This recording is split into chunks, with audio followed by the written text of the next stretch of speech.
各位听众、各位观众、各位网友，大家好！今天是2020年2月9号。我们今天的节目呢，是我在网上看到了中国工程院的副院长、医学科学院的院长叫王晨，被中共称为叫新专家，也就是在整个武汉疫情爆发的时候呢，他们聘请了几个专家，类似于像王广发、钟南山啊、李兰娟之类。他们现在认为那些老专家讲的话不灵，因为按照老专家提供的几个建议试了以后不灵哇。王广发去了武汉以后，告诉广大民众说是可控、可防、可预知，不传染。结果王广发到了北京以后，他自己被传上了，根本不可控，也不可防，而且是大面积的传人。所以王广发完全就是在蛊惑人心。王广发我不讲嘛，这个人枪毙掉都应该。那么钟南山讲，那么钟南山去看了以后，钟南山首先认定肯定是传人了，但是钟南山认为可控。所谓可控，就是认为在10天最多半个月就出现拐点了。钟南山讲这个话的时候还是在年前，就是除夕或者是除夕的前一天，目前都已经过了正月15了，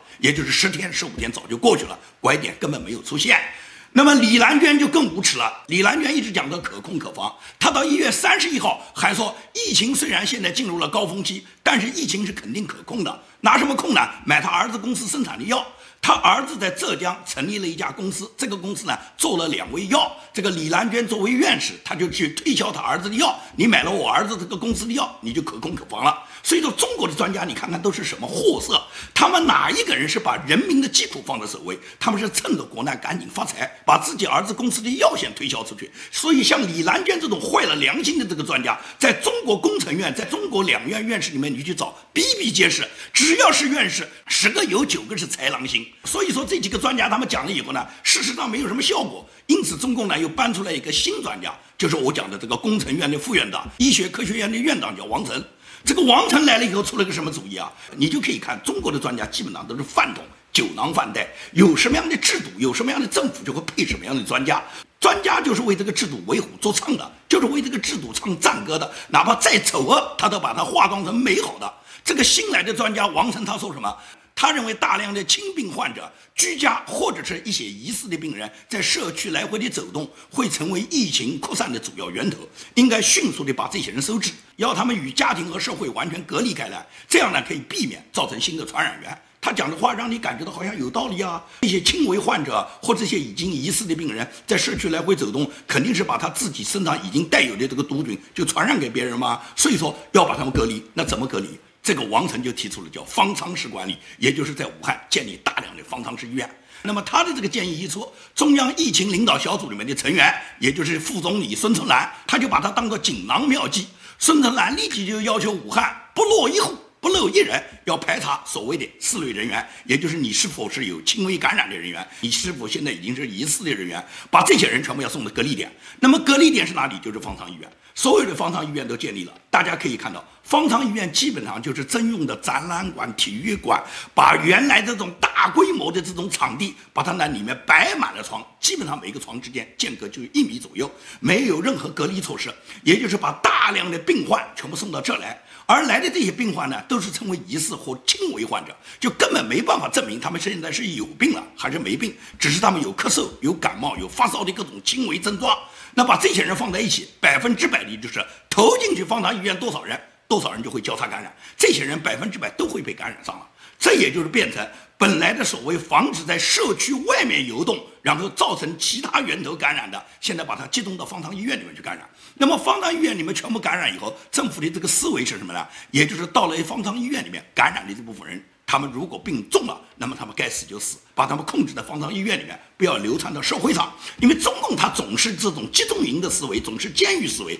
就是把你们这些人关到监狱里面去，关到集中营里面去，你们死就死在这个里面，你们不要祸害大家。他们这种思维之下呢，也就是武汉一下子办了很多这个方舱医院，也就是投入了大量的场地去办各种方舱医院。而这种方舱医院的建立，按照方舱医院里面的管理者就说，我们这不是医院，我们在这里是不治病的，我们这仅仅是隔离。那隔离把你送进来以后，按照很多被隔离的群众发出来的这些图片和他们自己在微博上发出来的各种信息来看，他们就说上千人的隔离医院只有1家厕所，厕所而且是在户外，要走100-200米，外面雨下得很大，整个厕所脏得简直是你不能看。然后医院里面呢，因为没有医护人员来照顾，你就是躺在床上吃饭也不能按时保证，而且这么多人生活在这个密闭的空间，你觉得他们能不染病吗？这不是故意把他们全部染上，完了以后把这帮人就集中消灭吗？这就是共产党的思维，共产党永远就是这样，他会采取这种集中营式的管理，然后把他们认为可疑的人送到集中营里面，然后你们在那个里面该死就死，该活就活，最终能活得出来算你幸运，死了你染病，你死了应该，你死了活该，就这么简单。没有药可以治，所以说本来很多轻微的病人在家里面自我隔离的时候，一日三餐能够得到保证，也有一定的营养和饮用水，还有必要的药物治疗的话，很多可能自我隔离的人最终就能够好转，甚至能完全康复。而现在如果把你送到方舱医院，那100%你到那个里面一定是感染上了，那最终是死是活就只能看你的造化了。我看到很多人在里面很无辜，他们那时候感觉到很绝望，所以他们不断地求援。很多求援者呢，他们认为现在美国这个吉利德公司因为已经免费提供中国援助的一个药叫瑞德西韦，他们认为这个瑞德西韦是不是这个特效药，这个药是不是能给方舱医院这些患者用上，马上就可以显出神奇的功效。他们盼望的这个特效药的确这个药确确实实是美国公司免费无偿的提供给中国，让中国来使用的。这个药在美国的使用药效是明显的，是效果非常好的，所以美国专家就把这个药推荐到中国来了。问题是到了中国，你老百姓你能拿上吗？这个药现在在北京中日友好医院和解放军301医院进行临床试验，效果是非常好的。但是中共的媒体和中共的医院一直放消息，就说这个药在实验，目前呢药效还属于不明的。为什么要讲这个话？实际原因就是这个药是美国免费赠送的，它赠送的数量是非常有限的，光给太子党、中南海的那些权贵，他们家里面的官2代、官3代使用还不够的。草民们还轮到你吗？还在那等特效药？哪个特效药有了以后能轮到你草民吗？你连个口罩还没买上呢，美国来的特效药能轮到你？所以说方舱医院里面这近1000名患者，我觉得你们现在根本就不能在方舱医院里面继续等待，等什么呢？等不来等去不就是等死吗？没有特效药会轮到你吗？你们在这本来是很轻微的毛病，甚至现在你们根本就没有被感染上，但是在这个里面拖，最终就把你们拖成重症，拖成重症就是等死这个时候还有什么比活下去对你们来讲动力更强大的呢？在这个时候你们就应该团结起来去找政府嘛！你们的上千个患者，你们集中起来找政府是很大的一个力量，政府就要解决你们。不能把你们丢在方舱医院，让你们在这等死把你们这个小病养成重症因为在这个里面你们完全可能会交叉感染，最后导致病情严重本来你们没有太大的毛病你们如果说现在根本就没有被传染上的人，你现在回到家里面自我隔离治疗，弄不好就能够治好，至少什么？至少你不会被别人交叉感染，然后把你这个小病拖成重症。如果说你继续在这继续感染下去，这1000把人最终就全部拖成重症所以这就是这个问题中共我不是讲他是集中营思维，他就是要把你们这些他认为疑似的人、认为可疑的人，这些人就让你们白白牺牲掉把你们放到这个方舱医院里面就是集中营让你们在这个里面等死那么你们就心甘情愿吗？就在这个里面把小病拖成重症，然后就在里面等死吗？所以说我觉得你们这时候完全应该团结起来去找政府，至少要政府改善所有对你们的治疗条件。方舱医院首先是医院，而不是方舱，而不是把你们一个人困在这个笼子里面。是医院就要有救治功能，要有医护治疗能力，而不是把你们当作集中营，把你们隔离送死我相信这个问题，所有的方舱医院这些已经被送进来的患者，你们体会应该最深的。如果说你们都不反抗，你们都坐在那儿等死，那你还指望什么别人来为你们反抗呢？因为你们求生是你们最大的动力你们到了自己能够争取自己活下来的权利，你们都可以放弃。那你觉得还有什么样的权利你还会去争取你以为真的政府来帮你救治治疗，你在这个里面就可以把你这个病情慢慢就好转了，这个隔离就把你隔离好转了？我告诉你讲，根据澎湃新闻社报道，华中科技大学的教授博士生导师叫洪林，他在2月7号晚上都因为患上了这个武汉新的这个冠状病毒的肺炎已经死掉了。他死的时候只有53岁，这个人的治疗条件不要比你们好的太多。这个人53岁也是青壮年而且他是生物学的博士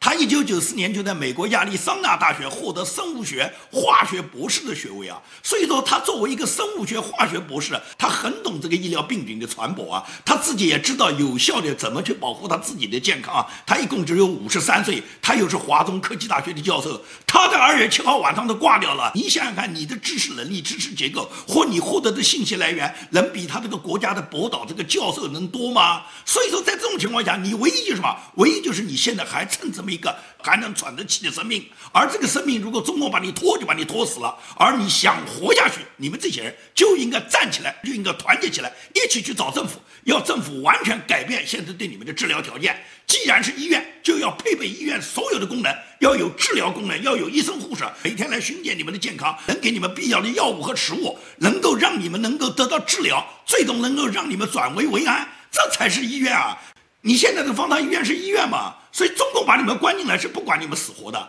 他们现在是要政治安全，要控制整个国家的舆情，要控制整个政权，牢牢地掌控在共产党手上，他不会管你们这些草民的死活。你被送到这个里面，你就是牺牲品，你活过来就算你运气好，你活不过来，你死你就死掉，你死掉了，骨灰都不一定会留给你家里面人。所以说，对于武汉那些那么多方舱医院里面已经隔离的这个好几千、成千上万的这些隔离者来讲，现在你们集体找政府是你们最终能够求生的最后的一个机会。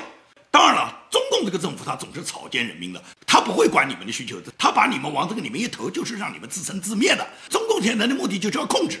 什么？控制看哪些人是可以牺牲的，凡是他们认为可以牺牲的，就把你往方舱医院送，往这个集中营里面送。所有那些封镇、封村、封楼、封户的这些人，就是准备让你们死在家里面，他们根本不会考虑你们在那个里面是如何生存。最终就是说，你活过来就活过来，活不过来就拉倒。共产党就这个态度。现在他主要还是要控制舆论导向，而舆论导向这2天又出现一个让别人感觉他看不懂的故事，就是说内蒙古有一个五毛，这个五毛呢，他在网络上编造说新型冠状病毒是美国对中国使用的一个基因武器。他讲了这个话以后呢，当地警方把他抓捕了，抓捕以后呢，说他造谣，造美国人的谣，把中国现在这个武汉冠状病毒呢说成是美国的生化基因武器。因为他造的这个谣言，对他最终呢是在看守所拘留10天，而且罚款呢500块。好多人看不懂了，说是不是风向变了？我告诉你讲，一点没变。共产党从来就是这样，翻手为云，覆手为雨。你爱美国可以定罪，你恨美国同样还可以定罪。但是呢，很多革命群众呢觉得这个小粉红呢，他反帝爱国，现在还被拘留罚款，是不是有点冤啊？我告诉你讲。接下来的剧情就是这个小粉红，他拿到居留证还可以到美国申请政币的，这就是共产党培养国内外他的粉红队伍的一个手段和办法。所以说呢，你不要认为什么风向变不变，共产党从来都是操纵风向的，随便你是爱美国也好，你是恨美国也好，都有可能定罪。这2天随着这个反攻潮就开始了，因为按照国务院原来规定的是2月9号休息就结束了，2月10号呢就要开工上班了。今天呢，国内呢都已经进入2月10号了，那么相当一部分就开工了，尤其呢广东和深圳呢率先复工，就是要求大规模的这个工人呢要返工了，要开始上工了。那么一开工的结果是什么呢？我在上一期节目里面就讲过了，一旦开工以后就会大规模的瘟疫传染。现在网上有这么一句话叫做开工没有回头箭，把这个开工没有回头箭里面原来这个成语里面的弓箭，用现在开工的工人的工，没有回头箭的箭，把它用见面的见来替代了，也就是开工没有回头箭，也就是你现在开工了，回头咱们就再也见不到了，是因为一开工以后大规模的瘟疫就来了。广东、深圳大规模的这个复工，它直接就会导致对香港的压力。所以香港林郑月娥是宣布了，从2月8号开始起，任何从中国大陆内地来的人，不管你是中国人还是外国人，都要强制隔离14天。因此呢，深圳整个关口啊，在2月8号这个禁令到来之前啊，是大规模的叫涌港潮，大量的人要进入香港。为什么要进入香港啊？你想想看，如果你是一个武汉的患者，你现在可能身上已经产生了疾病，或者你自己知道你已经有了疾病，你觉得你现在往哪去呢？你在武汉根本收治不了你，武汉像你这种情况太多了，武汉的医院是没人管你的，把你送到方舱医院让你等死，把你送到重病医院，基本上你进去就没有几天就咽气了。所以说你在武汉待不下去，你跑到外省，哪一个省现在都驱赶你武汉人，抓你武汉人，所以你在哪都像惊弓之鸟一样。你只有去香港啊，因为香港林郑月娥已经宣布过，所有大陆来的这个身上带有冠状病毒的人，香港政府给你免费治疗啊，而且香港的医疗条件肯定比中国大陆好吧。所以在这种情况下，香港的政策就促使了大量的来自大陆的，尤其是来自湖北、来自武汉的人，就愿意往香港跑嘛。那么不管他们通过什么办法，只要他们能进入香港，这些人都想办法进去了。也就是说，香港现在收治了大量的来自于内地的这些疑似的武汉病毒的这个潜在的感染者。那么这些人到达香港以后，最终就一定会造成香港大面积的感染上这个武汉冠状病毒，这是毫无疑问的。林郑月娥的这个目的就是这样，所以这个目的在香港未来10天半个月以后就会得到爆发。新加坡就已经爆发了啊！新加坡现在已经确诊就达到40例了，而且新加坡确诊的这40例里面，现在是已经证明都是人传人的，是新加坡内地内部在传染的，也就是从武汉过来的感染者，最初的只有几例，这几例已经控制起来了，但是被他们潜在的感染者其他人爆发了，而且那些爆发的人在这个爆发之前也传染给了另外一部分人。这样呢，也就是说，新加坡现在大量的这些感染源现在已经弄不清是本地人在通过什么方式在传染的，因为现在很多带菌的感染者，他们根本就没有出过国嘛，也根本他们本人就没有接触过武汉人嘛，那么怎么会他们现在也被感染呢？所以新加坡现在已经是40例。那么香港的危险是远远超于新加坡的。香港因为每天都大量的涌进几万、10几万的中国大陆内地来的人，这些人身上带菌的人可以讲太多了，他们只是在香港现在没有得到集中爆发。而由于香港政府始终保持中国大陆可以正常的顺利通关的这个方式，那么大量的携带感染菌的人就已经进入了香港。至于香港确定2月8号以后说是再来的人就强制隔离14天，我不知道香港做好了多少准备。每天你有没有计算过从大陆来香港的人有多少？如果是来1万个人，你是不是这1万个人的隔离，你给他们准备好了隔离的地方、隔离的房间？你每天都有1万个人增加，你每天都来隔离1万人，你能不能做得到？你如果不封关，你用这种方法，你觉得是堵住漏洞的途径吗？所以在这种情况下，香港政府他现在的做法就显而易见了，他的目的不是为了堵，他只是装模作样给市民看，让他们感觉到来的人我们都隔离过，你能隔离多少人啊？而且每天进入香港的人有多少啊？都是几千上万人，你一天来1万人的话，你每天增加1万人，你10天就10万人。香港有那么多隔离10万人14天的这个隔离场地吗？再说隔离出来了以后，这些人他们在香港就能保证他们一定是不会传染给别人吗？因此我个人分析，香港不久就会爆发大规模的类似于至少是像浙江这一类的这种感染状态。那时候香港的医疗资源是根本就没有办法来应付来自大陆的那么多的这些感染病人的。因为来看病的这些人，即使是香港给了他们治疗，他们一点没有会感激过香港政府，他们反而认为是天朝政府对他们的洪恩，他们在香港可以理所当然、心安理得地享受香港的医疗服务，而且他们还鄙视人家香港人。这种情况、这种例子，我想我不去多举，在互联网上你看到的多了去了。包括很多外国人，他们在中国他有了这个体会以后，他都会发出他自己的感慨。德国有一个知名的网红，他自称叫德国自干五老雷。这个人呢，他徒步呢从中国新疆要走到德国去。他在走到德国的这个路途中呢，是要途经伊朗的。他途经伊朗以后，他有一个感受，他发微博说，他说虽然中国和伊朗都是独裁统治，但仅仅是政府邪恶。他感觉到伊朗的人民比中国人民要有希望的多，因为他认为伊朗各阶层，不管伊朗是有钱人还是无钱人，是男人还是女人，都会用批判的眼光去看待政府。而在中国，他说，在中国的各类人群中，无论是富豪还是草民，大多数人都可以面对着一池塘发脏发臭的臭水，他硬要告诉你这是清澈明亮的。你如果说它是脏，那么所有人都会骂你。学汉语一开始不懂什么叫做指鹿为马，看完这一塘脏水，他们仍然说它是清澈的。现在你就懂得汉语这个指鹿为马它究竟是什么含义了。这是德国那个自干五老雷一个网红，他发表的一个感慨，就是对比了伊朗和对比中国，他认为都是专制国家，政府都是邪恶的，但是人民完全是不同的，也就是伊朗人民有批判政府的精神，中国人别说批判政府，可以讲，像李文亮可以讲是这个时代的牺牲品，也就是李文亮曾经也有追随这个共产党去护过什么国旗，什么反对什么香港废青，我不否认，任何一个在中国的人，你过去都有可能做过这样的事。但是李文亮他自己追随真理，他讲了真话，这是事实吧？虽然他这个真话别人讲的并没有像公开报道，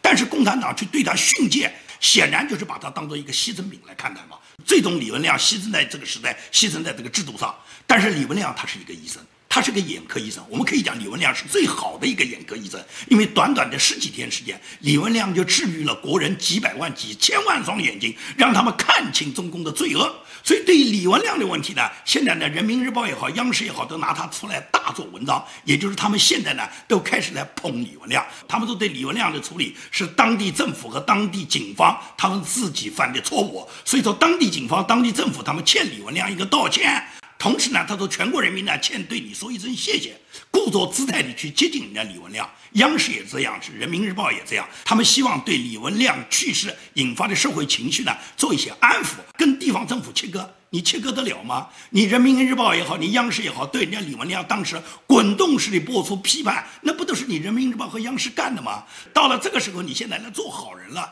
你现在来跟地方切割了，那地方那些官员他们要承担什么责任呢？训诫李文亮的那个武汉的恶警，一个叫胡桂芳，一个叫徐金航，这两个人是不是现在马上就应该把他们押上刑场？因为他们是具体经办人啊。当然，这两个人会说他们是奉命行事，我们不存在什么奉命行事，每一个具体作恶者都是帮凶，枪口本来是完全可以抬高一寸的，问题是哪一个警察抬高了？现在李文亮就被这两个恶警胡桂芳和徐金航对他进行了训诫，才导致了央视人民日报曾经连篇累牍的对人家李文亮及另外8个人连篇累牍的批判，这是事实吧？你今天央视和人民日报，你反过来去安抚人家李文亮，你不觉得你自己真的叫翻手为云，覆手为雨吗？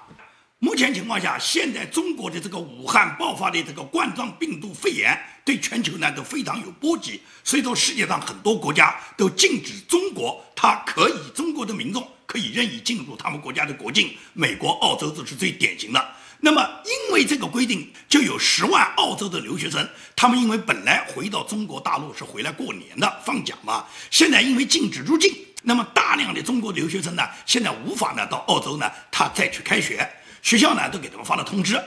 他们呢说是网上教学上网课。这个小粉红呢就一下子就暴露了，小粉红怒骂学校，说是我们连谷歌都上不了，我们怎么上网课呢？他们现在抱怨中国现在没有互联网了，中国现在没有上网的自由了。当时你们在澳洲不都是爱着中国共产党，爱着你伟大的祖国，爱着你天朝，那时候你憎恨人家香港的废青，人家香港至少人家互联网可以上网啊，所有的香港学生都可以在香港家里面就可以上到课了。为什么你们这些粉红，你们的天朝现在就没有给你们开放互联网，让你们能上网课呢？你们连上课的自由都没有，你的天朝好在哪里呢？在这个里面呢，有个很典型例子的一个小粉红，我呢想把这个例子呢举给大家听一听。就是这个小粉红呢，他是在澳洲读研的。香港反送中那一段时间呢，各个国家呢都爆发了呢华人声援香港的场面。当然了，我们可以看到很多小粉红呢都到现场去搞了破坏。那么在这个过程中呢，我的节目底下呢经常有各种留言。